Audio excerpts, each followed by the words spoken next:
जी बच्चों, हम लोग क्या पढ़ रहे थे? हम लोग पढ़ रहे थे थैलेसीमिया बीटा और अल्फा थैलेसीमिया, और आज हम लोगों ने इसकी डिस्कस करनी है मॉर्फोलॉजी और इसके क्लिनिकल फीचर्स। ठीक है, तो मॉर्फोलॉजी इसकी बहुत ज़्यादा इंपॉर्टेंट है बच्चों। हम लोगों ने बात क्या करनी है? सबसे पहले हम लोगों ने बात करनी है पेरिफेरल स्मीयर, यानी कि जब आप इसका स्मीयर बनाते हैं स्लाइड पे माइक्रोस्कोप के नीचे देखते हैं तो आप लोगों को क्या नजर आता है। अब जो बीटा थैलेसीमिया माइनर होता है और अल्फा थैलेसीमिया ट्रेट होता है ना, इसमें आपको इतनी ज़्यादा फाइंडिंग्स नहीं मिलेंगी। इसमें आपको मिलेंगे सबसे पहले टारगेट सेल्स। ठीक है, टारगेट सेल्स हमारे पास क्या होते हैं? टारगेट सेल्स हमारे पास स्पेशल टाइप के सेल्स होते हैं जिनके अंदर surface area to volume ratio क्या होता है? बहुत ज़्यादा।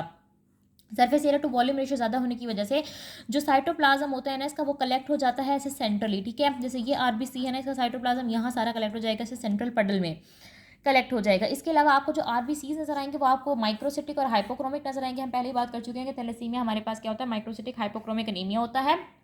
माइक्रोसिटिक का मतलब होगा कि उनका साइज बहुत स्मॉल होगा, उनका एमसी भी कम होगा, और हाइपोक्रोमिक का मतलब है कि उनका कलर क्या होगा?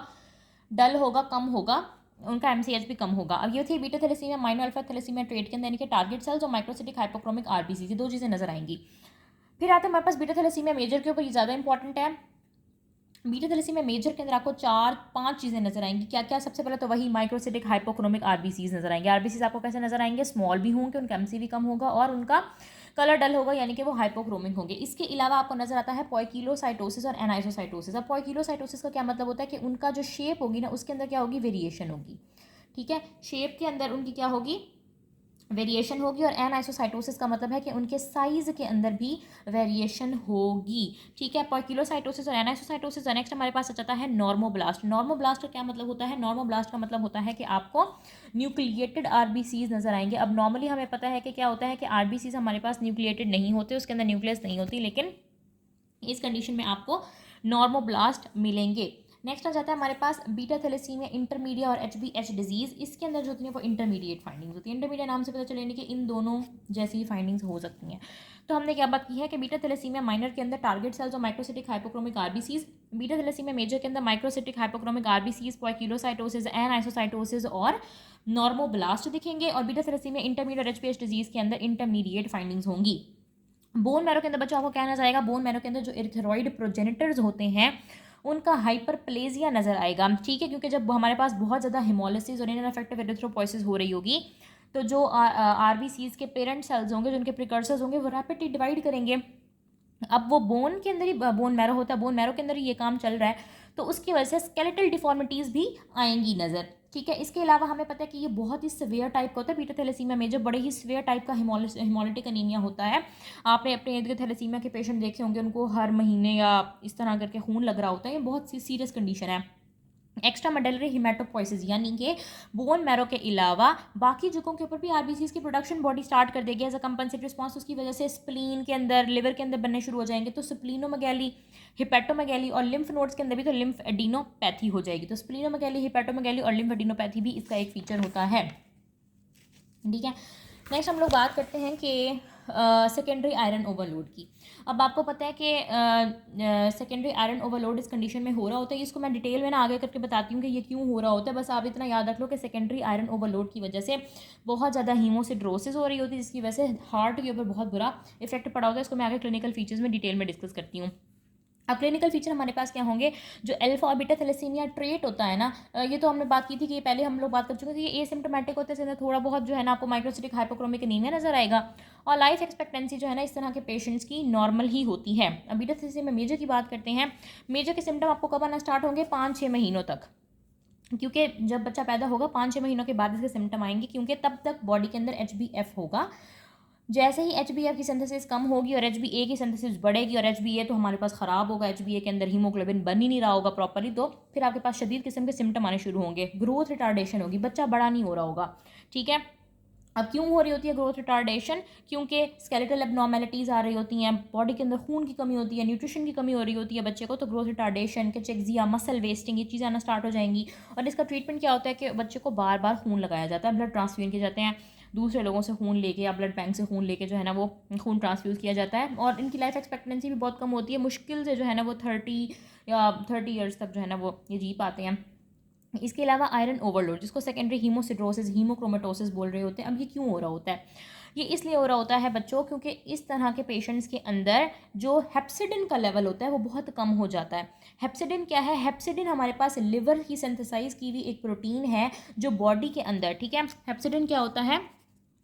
लिवर की प्रोटीन है, ठीक है, लिवर की एक प्रोटीन है हेप्सिडिन। और हेप्सिडिन का काम क्या होता है? इससे आयरन की एब्जॉर्प्शन को रेगुलेट करना होता है। यानी कि हेप्सिडिन के लेवल जितने ज़्यादा होंगे बॉडी के अंदर आयरन की एब्जॉर्प्शन उतनी कम होगी, ठीक है। अब इस सिनेरियो में, इस केस में हमारे पास क्या होता है इस डिजीज़ के अंदर के एरिथ्रोब्लास्ट जो आरबीसी के प्रिकर्सर हैं ये सिक्रीट करने लग जाते हैं एरिथ्रोफेरॉन, जो कि एक हार्मोन है। जब ये एरिथ्रोफेरॉन सिक्रीट करते हैं तो एरिथ्रोफेरॉन जाके लिवर की इस हेप्सिडिन को कम कर देता है, इसकी हेप्सिडिन का लेवल नीचे कर देता है। जब हेप्सिडिन बहुत कम हो जाएगी तो बॉडी के अंदर, आपको पता है ना कि हेप्सिडिन और आयरन की एब्जॉर्प्शन इन्वर्सली प्रोपोर्शनल है। हेप्सिडिन कम होगा, बॉडी के अंदर आयरन की एब्जॉर्प्शन ज़्यादा, आयरन की एक्सक्रीशन कम, यानी कि बॉडी के अंदर आयरन का ओवरलोड होना स्टार्ट हो जाएगा। आयरन का ओवरलोड एक इस वजह से हो गया हेप्सिडिन की वजह से। दूसरा, मल्टीपल ब्लड ट्रांसफ्यूजन, बार बार बॉडी के अंदर ब्लड ट्रांसफ्यूजन हो रही हैं, तो वो इसलिए हो रही होती है ताकि हीमोग्लोबिन की कमी को पूरा किया जा सके। लेकिन अब आयरन की भी तो फिर बॉडी के अंदर एब्जॉर्प्शन बढ़ जाएगी, और इसके अलावा डाइटरी आयरन की भी ज़्यादा एब्जॉर्प्शन की वजह से। तो ये इसके iron overload, secondary haemosiderosis, haemochromatosis के 3 रीजंस हैं: multiple blood transfusion, low hepcidin level and dietary iron absorption increased, and erythroblast की वजह से सिक्रीट रिलीज हुआ हुआ एरिथ्रोफेरॉन जो कि हेप्सिडिन के लेवल को कम कर देता है। बेसिकली बुनियादी वजह हेप्सिडिन की कमी है, ठीक है। और इस आयरन ओवरलोड को हम लोग ट्रीट कैसे करेंगे? आयरन चिलेटर्स देंगे। अगर ये आयरन चिलेटर्स नहीं देंगे तो बच्चे का नहीं, एडल्ट का जो कार्डियक फंक्शन है वो एबनॉर्मल हो जाएगा, कार्डियक डिसफंक्शन हो जाएगा। तो हम लोगों ने यहाँ पे क्लिनिकल फीचर की बात की। अल्फा बीटा थैलेसीमिया ट्रीट के अंदर तो इतना कुछ नहीं है, ये सिम्टोमेटिक है। मेजर के बड़े मेजर सिम्टम हैं, 5 से 6 महीनों के बाद आना स्टार्ट होंगे। ग्रोथ रिटार्डेशन है, आयरन ओवरलोड की वजह से कार्डियक डिसफंक्शन है, और उनकी मैंने आपको ट्रीटमेंट भी बता दी कि साथ साथ हम ब्लड ट्रांसफ्यूजन करेंगे, आयरन चिलेटर्स देंगे, और इसकी जो मेजर फाइनल ट्रीटमेंट है, ट्रीटमेंट ऑफ चॉइस, वो हिमेटोपोइटिक स्टेम सेल ट्रांसप्लांटेशन है, जो कि इतनी आसान नहीं होती, ठीक है। अच्छा जी, अब हम बात करते हैं डायग्नोज किस तरह करेंगे।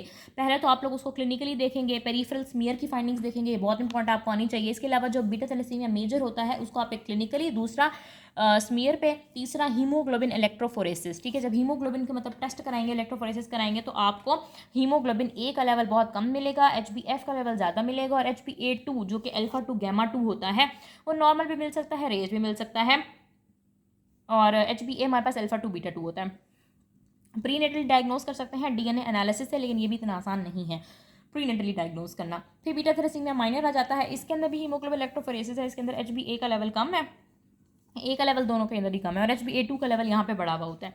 तीसरा HbH डिजीज़ है, हमने बात की थी HbH डिजीज़ या फिर वो बार्ट, ठीक है, जिसके अंदर बीटा 4 गैमा 4 टेट्रामर्स बन रहे होते हैं, तो इसको भी इलेक्ट्रोफोरेसिस ही बुनियादी तौर पर इसके अंदर टेस्ट जो है ना वो इलेक्ट्रोफोरेसिस का ही होता है, ठीक है बच्चों। उम्मीद है आप लोगों को ये अच्छे से समझ आ गया होगा। इसका फर्स्ट पार्ट भी मैं जो है ना वो मैं अपलोड कर चुकी हूँ, तो आप लोग वो भी देखो। इसको मैं आपको ना एक दफ़ा बुक से दिखाती हूँ ताकि जो डायग्राम बनी हुई है ना वो आप लोगों को अच्छे से समझ आ जाए, ठीक है। हम लोगों ने बीटा अल्फा थैलेसीमिया की हम लोग बात करते थे, मैंने सोचा आप लोगों को बुक से भी दिखा दूँ, मैं आप लोगों को इसकी मॉर्फोलॉजी एक्सप्लेन कर देती हूँ। तो मॉर्फोलॉजी में हम लोगों ने क्या देखा था कि एक तरफ बीटा थैलेसीमिया माइनर और अल्फा थैलेसीमिया ट्रेट था, जिसमें जो एबनॉर्मेलिटीज़ थी वो सिर्फ पेरिफेरल ब्लड तक है। इसमें आपको स्मीयर्स में क्या मिलेगा, स्मीयर में आपको माइक्रोसिटिक हाइपोक्रोमिक जो है ना वो RBCs मिल रहे होते हैं, इसके अलावा टारगेट सेल्स मिल रहे होते हैं, ठीक है। और दूसरी तरफ आप बात करते हैं बीटा थैलेसीमिया मेजर की, तो उसमें पेरिफेरल ब्लड स्मीयर में माइक्रोसाइटोसिस, हाइपोक्रोमिया, पॉलीसाइटोसिस, एनाइसोसाइटोसिस और नामोब्लास्ट, ये 5 चीज़ें जो है ना वो दिख रही होती हैं, और इंटरमीडिएट जो है ना वो उसकी इंटरमीडिएट ही फाइंडिंग्स होती हैं। बाकी मैंने आपको बताया था कि स्केलेटल डिफॉर्मिटीज़ इसके अंदर बहुत ज़्यादा हो रही होती हैं, स्प्लीनोमेगैली होता है, कैचेक्सिया होती है, हीमोसिडरोसिस होता है, ठीक है। इसके क्लिनिकल फीचर्स थे, और क्लिनिकल फीचर्स की मैंने आपको बात की थी कि जो beta thalassaemia trait, alpha thalassaemia trait है या अल्फा थैलेसीमिया माइनर है, ये क्या होते हैं, ये सिम्टोमेटिक होते हैं। जो असल मसला होता है वो बीटा थैलेसीमिया मेजर के अंदर होता है, और जब HbF की सिंथेसिस कम होती है तब वो जो है ना वो अपना असर दिखाना शुरू करता है। जो बच्चे होते हैं उनके अंदर ग्रोथ रिटार्डेशन होती है, कैचेक्सिया होती है, उनको ब्लड ट्रांसफ्यूजन देते हैं, ब्लड ट्रांसफ्यूजन की वजह से क्या होता है, आयरन ओवरलोड या फिर सेकेंडरी हीमोक्रोमेटोसिस का देखो बताया हुआ है, जो कि हार्ट के ऊपर, लिवर के ऊपर बड़े इफेक्ट डाल रहा होता है। फिर यहाँ पे डायग्नोसिस का बताया हुआ है कि हीमोग्लोबिन इलेक्ट्रोफोरेसिस से हम लोग डायग्नोज कर रहे होते हैं। फिर ये डायग्राम मैं आप लोगों को दिखा देती हूँ डायग्राम कैसे है। देखो बच्चों, नॉर्मल ये आरबीसी का इंटरनल स्ट्रक्चर कैसे होता है कि इसके अंदर HbA है जो कि अल्फा टू बीटा टू, देखो 2 रेड वाली डॉट्स दिखाए हुए हैं, 2 येलो, यानी कि अल्फा टू बीटा टू, ये नॉर्मल स्ट्रक्चर है। ये नॉर्मल एरिथ्रोब्लास्ट है, इससे normal biconcave shape RBCs बन रहे हैं। अब जब इसके अंदर म्यूटेशन आएगी, यानी कि बीटा ग्लोबिन की सिंथेसिस कम हो रही है, अल्फा ग्लोबिन की सिंथेसिस ज़्यादा हो रही है, तो ये कंडीशन हो जाएगी। देखो यहाँ पे जो रेड वाला है ना वो अल्फ़ा को शो कर रहा है, येलो वाला बीटा को शो कर रहा है। तो यहाँ पर तो येलो और रेड बराबर बराबर था, लेकिन यहाँ पे येलो कम हो गया यानी कि बीटा कम हो गया, और रेड वाला बढ़ गया यानी कि अल्फ़ा बढ़ गया। इनसॉल्युबल अल्फ़ा ग्लोबिन के देखो ये एग्रीगेट्स बन गए हैं, जिसकी वजह से जो बोन मैरो है आपका, जहाँ पे एरिथ्रोपोइसिस होनी थी, वो बहुत ज़्यादा अफेक्ट होगा। अब नॉर्मल एरिथ्रोब्लास्ट होंगे तो उनकी वजह से क्या होगा, आरबीसीज बाहर जाएंगे, ये हाइपोक्रोमिक होंगे। देखो अल्फा ग्लोबिन के एग्रीगेट्स हैं, ये हाइपोक्रोमिक आरबीसीज होंगे, जिसकी वजह से क्या हो जाएगा, एक्स्ट्रावास्कुलर हेमोलिसिस हो जाएगा स्प्लीन के अंदर। और इनफेक्टिव एरिथ्रोपोइसिस क्या आता है कि जो आरबीसीज के प्रिकर्सर्स होते हैं वो बोन मैरो के अंदर डाई करना शुरू कर देते हैं, ठीक है। और इनफेक्टिव एरिथ्रोपोइसिस की वजह से देखो यहाँ पे सेकेंडरी आयरन ओवरलोड हो रहा है, डाइटरी आयरन की इंक्रीज एब्जॉर्प्शन, और दूसरी बात ये कि जो ब्लड ट्रांसफ्यूजन्स हो रही होती हैं एनीमिया की वजह से, उनकी वजह से यहाँ पे सिस्टमिक आयरन ओवरलोड हो रहा होता है, सेकेंडरी हीमोक्रोमेटोसिस, जो कि हार्ट और लिवर के लिए बहुत ज़्यादा खतरनाक है। अब यहाँ पे एनीमिया हो रहा होता है, एनीमिया को कूप करने के लिए ब्लड ट्रांसफ्यूजन देते हैं, ताकि हमारे पास जो टिश्यू हाइपोक्सिया है और जो एरिथ्रोपोइटिन है वो जिसकी वजह से टिश्यू हाइपोक्सिया और एरिथ्रोपोइटिन का जो इंक्रीज़ है वो कम हो जाए, ठीक है। और लेकिन इससे क्या होता है कि मैरो की एक्सपेंशन बहुत ज़्यादा हो रही होती है, ठीक है। मैरो की एक्सपेंशन बहुत ज़्यादा हो रही होती है अब नॉर्मल एरिथ्रोब्लास्ट की वजह से, और वो बोन को अफेक्ट कर रहा है, तो यानी कि स्केलेटन को अफेक्ट कर रहा होता है, ठीक हो गया। तो ये सारी पिक्चर थी, उम्मीद आप लोगों को ये क्लियर हो गया होगा। अगर थैलेसीमिया के अंदर कोई भी आपको चीज़ समझ नहीं आती तो आप लोग मुझसे कमेंट सेक्शन में पूछ सकते हो। बच्चों प्लीज़ चैनल को भी सब्सक्राइब कर लो।